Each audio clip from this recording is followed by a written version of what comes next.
ఎవరైనా మరణించినప్పుడు జ్ఞాపకార్థం వస్తువులు తీసుకుంటే మీకు జరిగేది ఇదే. మన బంధువులలో ఎవరైనా మరణించినప్పుడు వారి పేరు మీద జ్ఞాపకార్థపు వస్తువులు ఇస్తారు. అయితే ఈ జ్ఞాపకార్థపు వస్తువులను తీసుకోవచ్చా? తీసుకుంటే ఏం జరుగుతుంది? అలాగే దినం భోజనాలు తినవచ్చా? జ్ఞాపకార్థంగా ఇచ్చే వస్తువులు తీసుకుంటే మన ఇంటికి ఏమైనా అదృష్టం కలిసి వస్తుందా? ఇలా ఇచ్చిన వస్తువులలో భోజనం చేయవచ్చా? చనిపోయిన మన పెద్దల చిత్రపటాలను మన ఇంట్లో పెట్టుకోవచ్చా? ఒకవేళ పెట్టుకోవాలంటే ఎక్కడ పెట్టుకోవాలి? ఇలా ఎన్నో అద్భుతమైన విషయాల గురించి ఈ వీడియోలో తెలుసుకుందాం. ముందుగా ఈ వీడియోకి ఒక లైక్ కొట్టి మన ఛానల్ని సబ్స్క్రైబ్ చేసుకోండి. సాధారణంగా ఎవరైనా మరణించినప్పుడు 14 రోజులకు అన్న సంతర్పణ చేస్తారు. బంధువులను చుట్టుప్రక్కల వారిని పిలిచి భోజనాలను పెట్టుకుంటూ ఉంటారు. వీటిని దినం భోజనాలు అని అంటారు.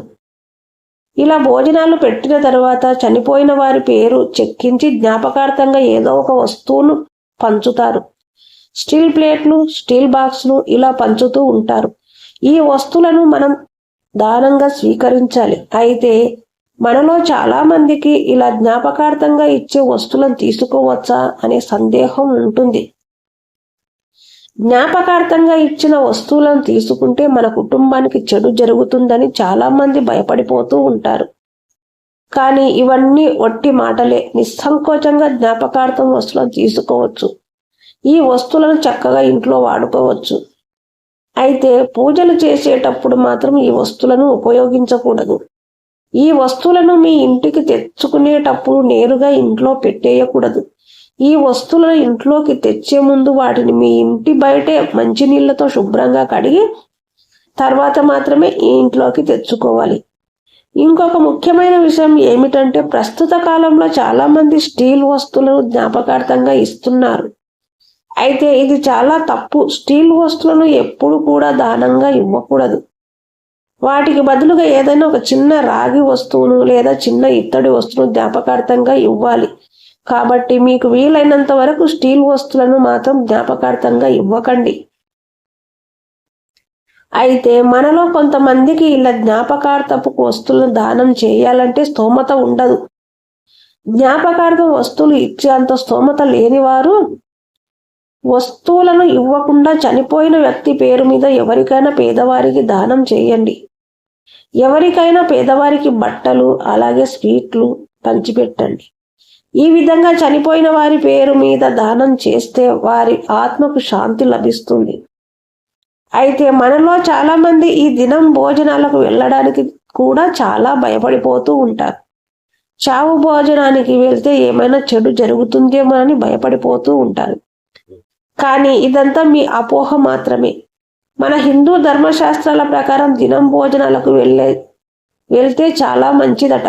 అసలు దినం భోజనాలు ఎందుకు చేస్తారంటే మరణించిన వ్యక్తి ఎవరికి రుణం ఉన్నాడో తెలీదు కాబట్టి ఆ రుణం తీర్చుకోవడానికి చనిపోయిన వ్యక్తి పేరు మీద భోజనాలు పెడతారు.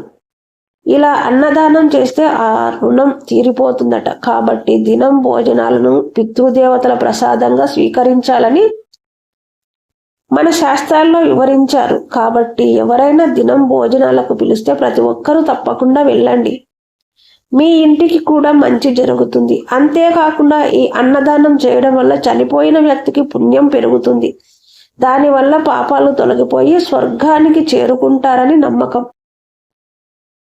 దినం భోజనాలకు ఎంతో ప్రాముఖ్యత ఉంది కాబట్టి ఎటువంటి భయం లేకుండా దినం భోజనాలు చేయవచ్చు. అలాగే ప్రతి ఒక్కరి ఇళ్లలో చనిపోయిన వారి ఫోటోలు ఉంటాయి. చనిపోయిన మన పూర్వీకుల పటాలను ఎక్కడ పడితే అక్కడ పెట్టేస్తూ ఉంటారు. కానీ అలా అస్సలు పెట్టకూడదు.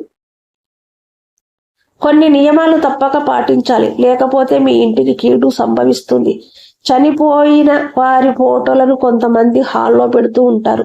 మరి కొంతమంది బెడ్రూమ్లో పెట్టుకుంటారు. చనిపోయిన మన పెద్దలు దేవునితో సమానమని కొంతమంది పూజ గదిలో పెట్టుకుంటారు. అయితే వాస్తు ప్రకారం చనిపోయిన మన పెద్దల ఫోటోలు ఇంట్లో ఎక్కడ పెట్టాలో అక్కడ పెడితేనే ఇంటికి వాస్తు దోషాలు లేకుండా ఉంటాయి. అదేవిధంగా మన పెద్దల అనుగ్రహాన్ని పొందుతాము. చనిపోయిన వారి ఇంటికి వెళ్ళి మనం ఇంటికి తిరిగి వచ్చేటప్పుడు వెళ్ళి వస్తామని వారితో చెప్పకూడదు. అలాగే ఎవరైనా చనిపోయిన తర్వాత వారికి సంబంధించిన వస్తువులను మన ఇంట్లో ఉంచుకోకూడదట. ముఖ్యంగా చెప్పాలంటే మరణించిన వ్యక్తికి సంబంధించిన బంగారపు ఆభరణాలను ఎట్టి పరిస్థితుల్లోనూ మనం వేసుకోకూడదు. చనిపోయిన వారి బంగారాన్ని మైలు బంగారం అని అంటారు. కాబట్టి ఈ బంగారాన్ని ధరించిన వారికి ఆత్మ ఘోష వెంటాడుతుందట. పదే పదే వాళ్ళు కలలోకి కనిపిస్తారు. కాబట్టి ఆ బంగారంతో కొత్త నగలు చేయించుకోవాలి. అంతేకాని చనిపోయిన వారి బంగారాన్ని మనం వేసుకోకూడదు. కాబట్టి వాస్తు ప్రకారం చనిపోయిన మన పెద్దల ఫోటోలను ఎక్కడ పెట్టాలంటే ఏ గదిలోనైనా సరే దక్షిణ గోడకు మాత్రమే పెట్టాలి.